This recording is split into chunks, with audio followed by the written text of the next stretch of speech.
With sci-fi adventure and a cast of cosmic misfits that includes a talking raccoon and his best friend, a tree, it's no surprise that Marvel's Guardians of the Galaxy was a big hit for kids when it hit theaters. All the adults who saw it, however, might have noticed a few other things that flew right over the younger viewers' heads. Destination Earth.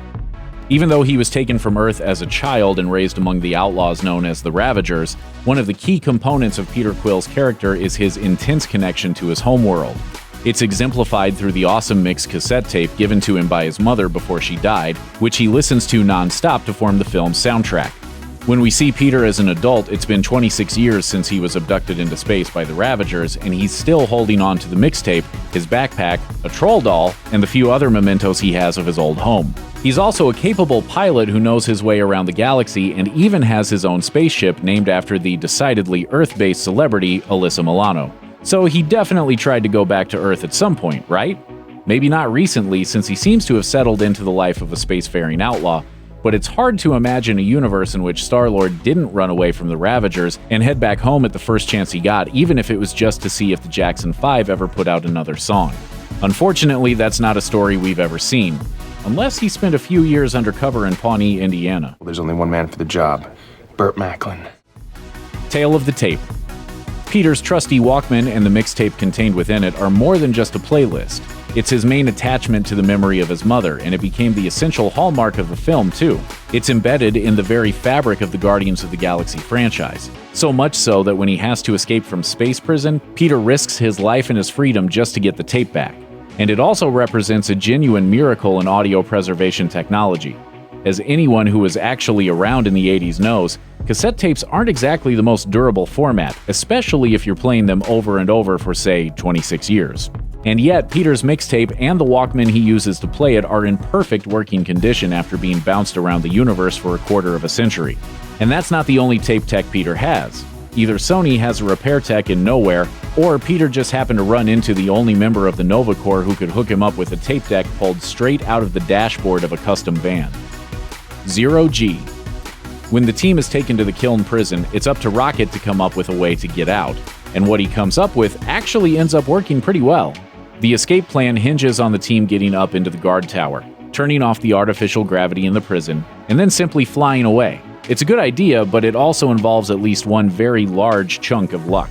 For some reason, when the artificial gravity goes off, the Kiln guards, many of whom had previously been holding riot shields and rocket launchers, just start madly flailing around as they float. Not only do they never recover as the Guardians make their escape, they also drop their weapons. Obviously, suddenly losing gravity would have an element of surprise, but if you're going to build a super secure prison in the depths of space, you'd think training your guards to fight in Zero G would be one of the first things you'd do.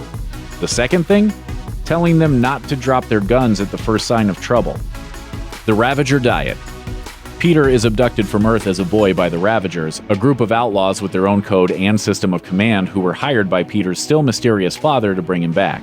Yondu, the leader of this particular faction of Ravagers, decides to keep Peter and raise him like a murderous outer space Mary Poppins. I'm Mary Poppins, y'all! Rather than dosing his medicine with a spoonful of sugar, though, Yondu keeps young Peter in line by reminding him that he saved him more than once from being eaten by his fellow Ravagers. They seem pretty eager to find out what creatures from this distant planet called Earth taste like. When I picked you up on Terra, these boys of mine wanted to eat you. Yeah? They ain't never tasted any Terran before. I stopped them. So are Ravagers space cannibals, or do they just consider human beings to be livestock? They're made up of all manner of alien species, so if they were that willing to drop a clearly sentient Peter Quill onto their plates at lunchtime, have they also eaten members of each other's species too? That could make for some pretty awkward conversation around the table, but the movie never bothers to answer this question, even though we're hungry for answers. Love and the Single Alien. Star-Lord definitely fits into the lovable scoundrel category, and apparently that includes all definitions of lovable. He apparently has a tendency toward meaningless flings with all manner of alien species.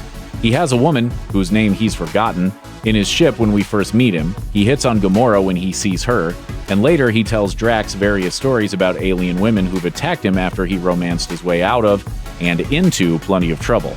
If you've ever watched Star Trek and seen Captain Kirk's attitude towards the Prime Directive when it comes to green women, you already know this isn't exactly a new element for sci-fi. Still, we have to ask, do all humanoid-looking aliens have compatible reproductive organs? The only elaboration we get from Peter is a story about flirting with a woman who had tentacles and needles for teeth. He says he only spent time with her in a quest for information, but what would have happened if he'd taken that interaction to the next level? Maybe we're better off not knowing. Lazy Thanos. After Avengers Infinity War, we all know Thanos is a supervillain who could be not just a mastermind, but a punishing and relentless force. Before Infinity War, though, his major abilities seem less built around fist-fighting gods and more about delegating tasks to lesser villains. This is especially evident in Guardians of the Galaxy. As he did in the Avengers, Thanos sends someone else, Ronan the Accuser, to obtain an Infinity Stone for him. Rather than doing anything himself, he spends all of his time seated on a floating throne in space, hurling threats and giving orders, but never actually showing the audience why he's so dangerous. It definitely works in the context of the larger MCU, but if you were to watch this film on its own, you'd essentially just be taking everyone at their word that Thanos is a bad dude. Here, he's basically a guy who tells everyone else to go do something for him while he kicks back and gets irritated when they fail. No wonder Ronan decided to strike out on his own when he realized he had an Infinity Stone in his possession. Mint condition.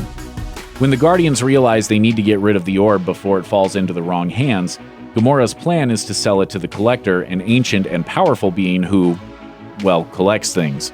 If they give it to him, she reasons, they can both no longer be responsible for it and get paid. The Collector is happy to oblige, but while the group is in his home, he notices something else he'd like to buy. Groot. You must allow me to pay you now so that I may own your carcass. At the moment of your death, of course. While it's certainly nice of him to pay up front and wait for Groot to live a full life, the film also makes it pretty clear that the Collector has no such scruples about other specimens in his collection. Numerous living, seemingly sentient things are visible in his display cases, including Marvel's own Cosmo the Space Dog and Howard the Duck. Here's hoping they were offered a better deal than the one Groot was going to get. You know how to whistle, don't you? Of all the interesting space technology on display in Guardians of the Galaxy, there's nothing more intriguing than Yondu's Yaka arrow. Lifted straight from the comic page, the incredible sharp and fast weapon is controlled through whistling and a technological fin on Yondu's head, and it's powerful enough to slaughter a whole group of enemies with a simple melody. It's a neat piece of gear, and while it's certainly very effective in its current form, it's hard to watch the Yaka arrow in action and wonder why Yondu isn't thinking bigger. Sure, the arrow is elegant, but what about a rocket launcher that works the same way, or a drone, or a whole ship? Perhaps it requires more mental energy and control than Yondu's whistle can summon, or maybe it's just limited by being in range of the whistle's sound, meaning that he couldn't fly the arrow through the silent depths of space, but it seems like they might be shooting pretty low, even though it's remarkably effective.